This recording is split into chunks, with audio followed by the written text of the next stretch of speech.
That's odd. I don't remember locking this. You wouldn't have to remember if my aunt had a wind-up toy monkey at the yard sale. Oh, not a cherished childhood memory now, was it? No, no, no, no, no, no, no!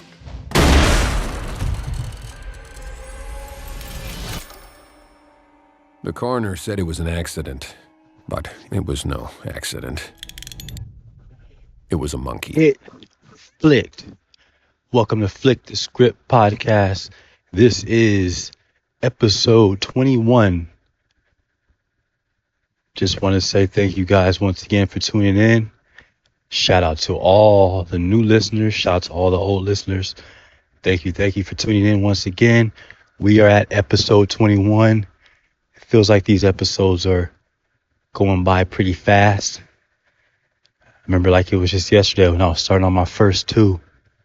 And now look where we at. So once again, thank you guys and welcome. This is episode 21. My name is Derek Mitchell. What movie are we going to talk about today? We're going to talk about a Stephen King thriller, a Stephen King short story. Now, you know, anything that has to do with Stephen King, you know it's going to be some type of horror thriller, and it's going to be crazy. So let's get on to the crazy. The crazy we're going to talk about today is The Monkey. This movie is called The Monkey. Now, the duration on this movie is 1 hour and 35 minutes. Directed by Perkins. Starring Theo James, Tatiana Maslany, Christian Convery, Colin O'Brien, Rohan Campbell, Sarah Levy, Adam Scott, Elijah Wood, and many other talented actors and actresses as well, of course. Now, like I mentioned earlier, this is based off a Stephen King short story.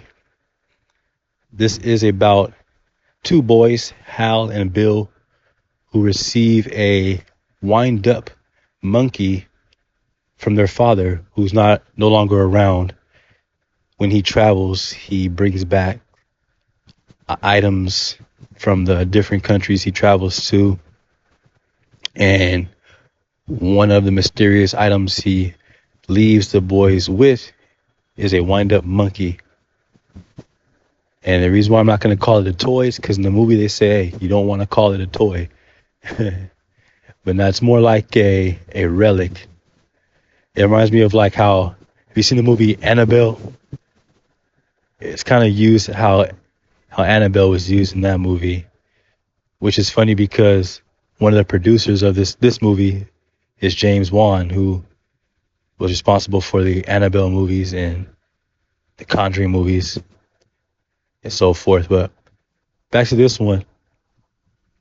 It's based off two boys, Hal and Bill, who are twins, and they're tripping out on this monkey because every time this monkey starts to play the drums, something bad happens. Somebody gets killed. Some type of crazy accident happens. Deadly accident happens, I should say. But they're not sure how it works. They're not sure if once you turn the key, you get to choose who you want it to kill, or are you the one who gets killed if you turn the key? They're confused on how it works. But then they find out shortly that this item does not take requests. And it pretty much has a mind of its own. Once it gets started, it chooses who's going to kill, it chooses what's going to happen, and when it's going to happen, and how it's going to happen. So what I realized about this movie as I was watching it is it's filled with a lot of comedy. It's definitely a comedy horror movie, so don't go into this movie thinking it's going to be a straight up horror film. Like I said, even though it has Stephen King's name attached to it, to me, it's more of a comedy first and then horror second. That's how I look at it. It had a lot of funny moments. Most of the moments that I've seen in the trailer, those are some of the funniest moments that are in the movie. So if you see the trailer, you kind of get an idea of what's happening, or you kind of see what's going to be what's going to be shown, I should say. And some of those moments turn out to be some of the funniest moments in the movie. But as far as the storyline of this movie, As I mentioned before, the two boys receive this relic. They're not sure how it works. All they know is people around them start dying, and then they realize it is attached to the monkey. Now, as time goes on, they end up trying to destroy the monkey. They're trying to find ways of getting rid of it, whether it's chopping it up, burying it, etc., and it seems like nothing's working. And the monkey just keeps coming back, and it keeps terrorizing them.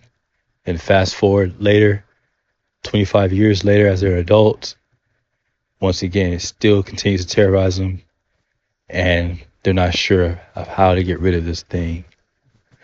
So I'm not going to go into all the detail of what happens at the end of the movie or what happens throughout the movie, but as I said before, that's the main plot of the movie. You got this relic that just terrorizes everyone around Hal and Bill. And like I said, it's more of a comedy to me. I enjoyed the movie. It was funnier than I thought it was going to be. Because I saw some of the, in the trailer, some of the moments, they already look funny. So I was like, okay, this is going to be a funny movie. And it was actually funnier than I thought. So if you're looking for a horror movie, this isn't a straight horror movie. It's more of a comedy horror. So just want to let you guys know about that. If I had to go ahead and rate this on a scale of 1 through 10, I'm going to go ahead and give it a 7. And the reason why I give it a 7 is because it had like a unique touch to it. It was a different kind of movie to me. As I reviewed the movie Heart Eyes earlier, I said Heart Eyes was like a comedy horror as well, but this one seemed more of a comedy. And it's like I'm starting to realize there's like a subgenre going here with movies where it's not just one specific genre. It's more of a mixture of two, like a hybrid. And I'm noticing that as of lately, that's what's been going on with movies. And I like that. It's different. Leaves you a different feel. So with The Monkey, if you're not too familiar with the story at all, the Stephen King short story, go check this out. Get familiar. It's a good movie. I enjoyed it.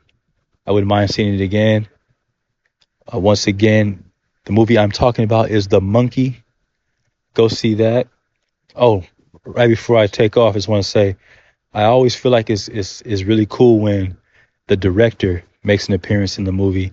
I'm not going to tell you what scene or when he makes an appearance, but the director makes an appearance in the movie. I thought it was really cool. Also, it was pretty interesting to see Elijah Wood back on the screen, you know.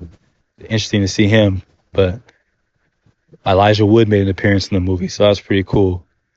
So, again, go check out The Monkey. This is Derek Mitchell, episode 21, Flick the Script podcast. I will see you next time.